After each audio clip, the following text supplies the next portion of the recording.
who always eats a couple of leaves or flowers or whatever on TV, but since we're not on TV, we're not going to do that.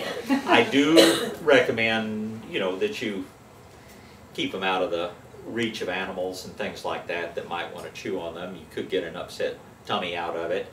And unfortunately, poinsettias tend to be treated with lots of different pesticides and things like that because they do get a few different, you know, little problems. Nobody really want to talk to them, sure.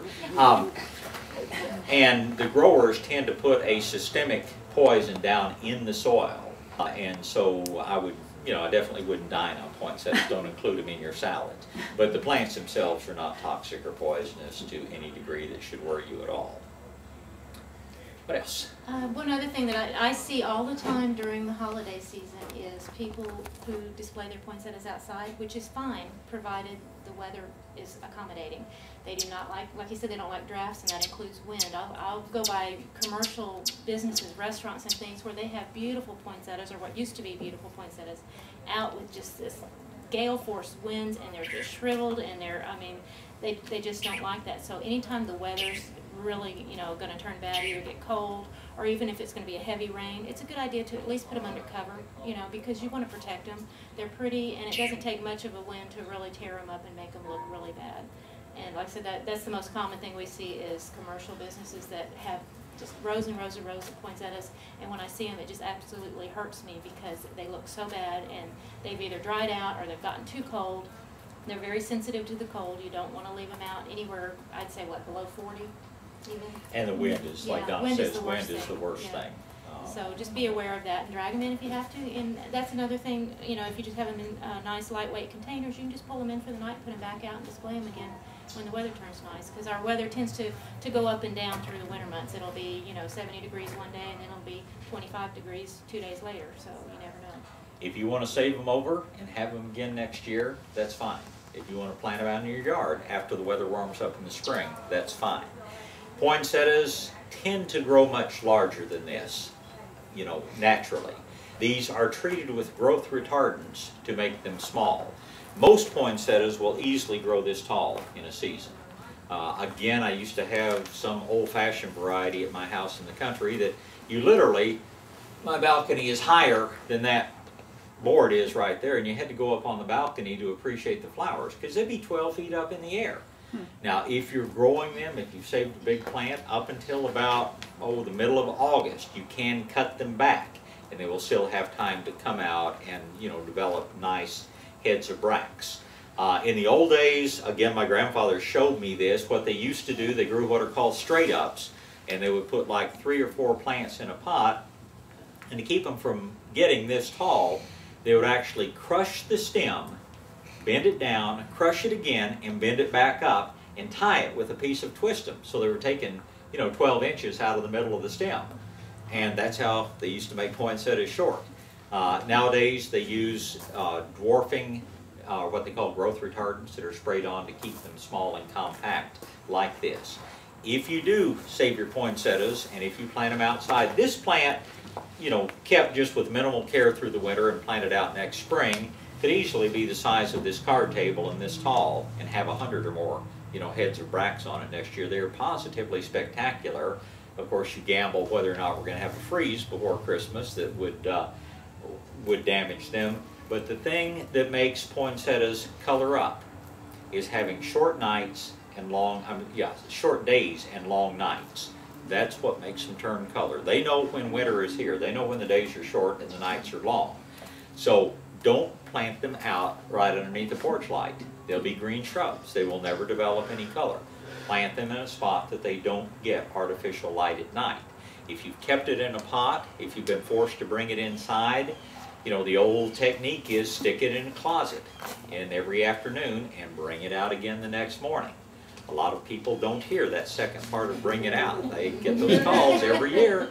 My friend told me I had to put my poinsettia in the closet, and it's been in there for 6 weeks, and it really doesn't look very good. No, it won't look very good at all. And you can't miss a single night until they begin to show color. They're very, very sensitive. One of our growers had one greenhouse in as many ranges of greenhouses where he simply couldn't get his poinsettias to turn color on time. doing significant research, they found out that there was a bend in the highway right in front of that greenhouse. So what happened? Car lights flashing in all night long on a real busy road were enough to delay, the coloring of the bracts. Now, once they have started to show color, then they don't pay any attention to the day length. Once you start seeing the red or the white or the pink or Monet, whichever color you happen to be dealing with, once you start seeing that color show up in the bracts, you don't have to pay any attention to day length. You can bring them out, leave them out. It doesn't really matter what happens. But that's what makes a poinsettia turn color in the fall. Yes?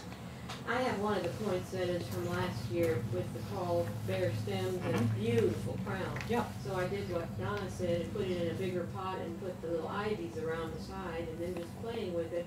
I took the silver pencil that comes in the sparkly colors and twisted it up the stems and around and filled in that part and put one of those little teeny tiny 20-light battery operated things in the front of it.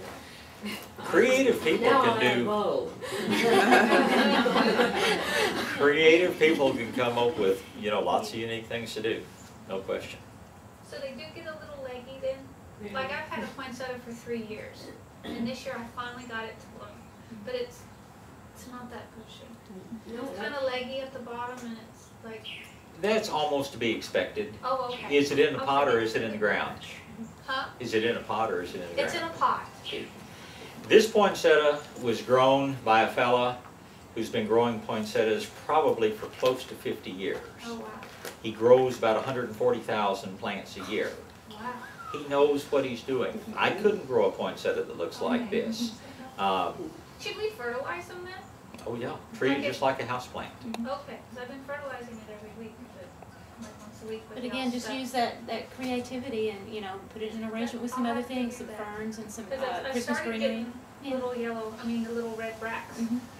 going, but I was like, it's so sad looking. Fertilizer will make them bigger, will make them fuller, but again, it's like the mums or anything else. Sure, we can grow them and sure they look fairly good, but we're not going to be able to duplicate that absolutely perfect environmental condition. I don't feel bad.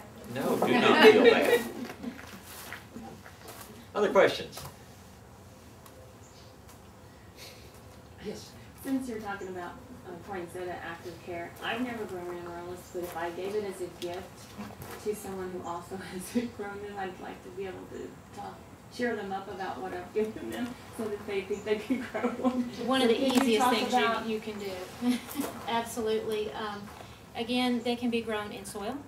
They can be grown just forced in a vase with water.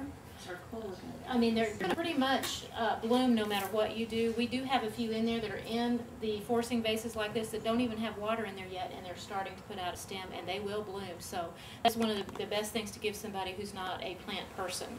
The main thing is just give them good indirect light. Now the amaryllis is a tropical bulb, so you need to protect it from freezing temperatures. You don't want to leave it outside cold window, or you can leave it outdoors if the weather is still warm, and that's basically all you need to do. They're very easy. They're like other bulbs. This bulb, to that 2 ounces of energy. Think of somebody who poked a hole in it, filled whatever, and then sealed it up. It's just full of what it takes for it. It's going to use a lot of that stored nutrient to put on an expansive root system, to come up and flower, and to put up the leaves. So to save the amaryllis from year to year, you will have to give it the opportunity to rebuild and that nutrition it had when it started out. That means that while it has the foliage on it, after flower, water it, fertilize it, keep it in bright light, treat it like you would some in your vegetable garden. You're trying to coax the maximum. The bigger and healthier and leafier it becomes, the more leaves it has, the darker green, the healthier the leaves are, the more energy that plant is going to be able to store and put back into that bulb. It may even, split off and make a second